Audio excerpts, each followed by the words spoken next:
Good morning sa lahat. Tara magbasa na tayo ng ating libro guys. Magandang balita, Biblia. Today is 26 May 2024. Medyo antok-antok pa tayo ng konti. Ang habag ng Diyos. Nandito na tayo sa Isaiah chapter 55 verse 1. Sinabi ni Yahweh, narito ang tubig, kayong mga nauuhaw. Ang mga walang salapi ay lumapit din dito. Bumili kayo ng pagkain at ito'y kainin ninyo. Bumili kayo ng alak at gatas kahit walang salaping pambayad. Meron bang ganun? Kahit walang pambayad. Okay. Verse 2, bakit gumugugol kayo ng salapi sa mga bagay na hindi nakakabusog? Bakit ninyo inuubos ang perang kinita sa mga bagay na sa inyo ay hindi nagbibigay kasiyahan? Makinig kayong mabuti sa akin at sundin ang utos ko at matitikman ninyo ang pinakamasasarap na pagkain. Verse 3, makinig kayo at lumapit sa akin, sundin ninyo ako at magkakaroon kayo ng buhay. Isang walang hanggang kasunduan ang gagawin natin, pagtitibayin ko ang aking walang hanggang pag-ibig kay David. Verse 4, masdan ninyo, ginawa ko siyang saksi sa mga bansa, pinuno at tagapagmana sa mga bayan. Verse 5, iyong tatawagin ang mga bansang hindi mo kilala, mga bansang hindi ka kilalay sa iyo pupunta. Darating sila alang-alang sa iyong Diyos na si Yahweh, ang banal na Diyos ng Israel, sapagkat pinaparangalan ka niya. Isaiah chapter 55 verse 6, hanapin mo si Yahweh habang siya ay matatagpuan, manalangin ka sa kanya habang siya ay malapit pa. Okay, nandito na tayo sa Isaiah chapter 55 verse 7. Dapat ng talikuran ang mga gawain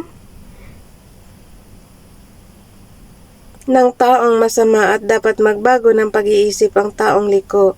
Sila ay dapat manumbalik at lumapit kay Yahweh upang kahabagan at mula sa Diyos makakamit nila ang kapatawaran. Verse 8, ang sabi ni Yahweh, ang aking kaisipan hindi ninyo kaisipan, ang inyong kaparaanan ay hindi ko kaparaanan. Verse 9, kung paanong ang langit ay mas mataas kaysa lupa, ang aking kaparaanan ay higit kaysa inyong kaparaanan, at ang aking kaisipan ay hindi maabot na inyong kaisipan. Verse 10, ang ulan at yelo na bumabagsak mula sa langit ay hindi na nagbabalik kundi dinidilig nito ang lupa, kaya lumalago ang mga halaman at namumunga at nagbibigay ng butil na panghasik at tinapay upang maging pagkain. Verse 11, gayon din naman ang mga salita na lumalabas sa aking bibig, ang mga ito hindi babalik sa akin na walang katuturan. Tutuparin nito ang aking mga balak at gagawin nito ang aking ninanais. Isaiah chapter 55 verse 12, may galak na lilisanin ninyo ang Babylonia, mapayapa kayong aakayin palabas ng lungsod. Aawit sa tuwa ang mga bundok at mga burol, sisigaw sa galak ang mga punong kahoy. Verse 13, paano kaya silang sisigaw guys? Yung punong kahoy ba? Verse 13, literal na pinapasigaw. Okay, verse 13, sa halip na mga tinik kahoy na mayabong ang siyang totoo, sa halip na dawag mga kahoyan ay muling darami at magsisilago. Ang lahat ng ito'y parangal kay Yahweh, walang hanggang. Ulitin ko nga yung verse 13. Isaiah chapter 55 verse 13, last verse na kasi ito guys. Sa halip na mga tinik kahoy na mayabong ang siyang tutubo, sa halip na dawag mga kakahoyan ay muling darami at magsisilago. Ang lahat ng ito'y parangal kay Yahweh, walang hanggang tanda sa lahat ng kanyang mga ginawa. Ang lahat ng bansa ay mapapasama sa bayan ng Diyos. Oh, kasama tayo guys. Nakalagay ang lahat ng bansa eh. Isaiah chapter 56 verse 1, ang sabi ni Yahweh sa kanyang bayan, panatilihin ang katarungan at gawin ang tama, sapagkat ang pagliligtas ko ay hindi na magtatagal at ang aking tagumpay ay mahayag na. Verse 2, mapalad ang taong nagsasagawa nito, siya na tumatalima sa tuntuning ito, ay ginagalang niya ang araw ng pamamahinga at lumalayo sa gawang masama. Verse 3, hindi dapat sabihin ng isang dayuhang nakipagkaisa sa bayan ng Diyos na siya hindi papayagan ni Yahweh na makisama sa pagsamba ng kanyang bayan.